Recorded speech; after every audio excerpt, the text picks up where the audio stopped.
Hey, have you ever been in a conversation where your brain just completely blue screened? You know, when your internal monologue is screaming, say something, anything, but your mouth is like, lol, no. Maybe you're at a party, someone asks a perfectly normal question, and suddenly it feels like your entire personality packed up and left the building. We've all been there. Social interaction can feel like trying to juggle flaming swords while blindfolded, and somehow you're expected to be charming? Well, good news. Today, we're diving into how to never run out of things to say.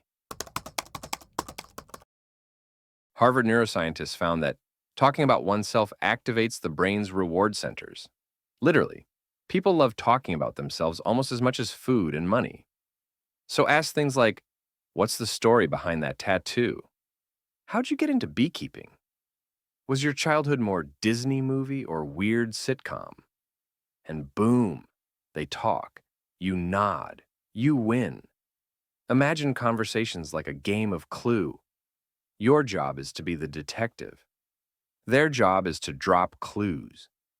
Instead of trying to be interesting, be interested. Want to look like the funniest, most attentive person in the room without even trying that hard? Use callback jokes. It's a trick straight out of the comedian's playbook. And yes, it works in real life too. Here's how it works. When someone says something funny, weird, or memorable earlier in the convo, store it like a mental souvenir. Later on, you casually bring it back. If earlier they said, I once got kicked out of a Renaissance fair for impersonating a turkey. later you can say, at least you weren't arrested again for turkey crimes. That's called a callback. It makes you look clever and connected, like your brain has Netflix level writing. Callback jokes make people feel seen. It shows you were actually listening, not just waiting for your turn to talk about that time you met a celebrity's cousin's dog. It's like an inside joke you built on the fly. You've now got shared context. It's conversational glue, and honestly, a little magical. If your mind is doing cartwheels trying to think of something to say, let me introduce you to your new social GPS, Ford. Ford stands for family, occupation, recreation, dreams. These four categories are universal. They work whether you're at a backyard barbecue, a work meeting, or stuck in an elevator with someone who just sneezed, and now you feel emotionally obligated to talk. Let's break it down. Family. Ask about siblings, kids, pets. Yes, fur babies count. Or anything home related. People often love sharing about who or what they go home to. Occupation. Instead of just, what do you do? Try asking how they feel about it. What's exciting about their job? What's challenging? Or how they ended up in that field. It turns a dead-end question into a personal story. Recreation. This is the goldmine. What do they actually enjoy doing? Hobbies, sports, gaming, gardening, binge watching true crime. This is where people light up. Also the easiest place to find common ground. Dreams. No, not the kind where you show up to school in a towel. Ask about goals, bucket list items, or what they'd do if money and time weren't a problem. People love to share their hopes, and you'll often get to know them on a much deeper level.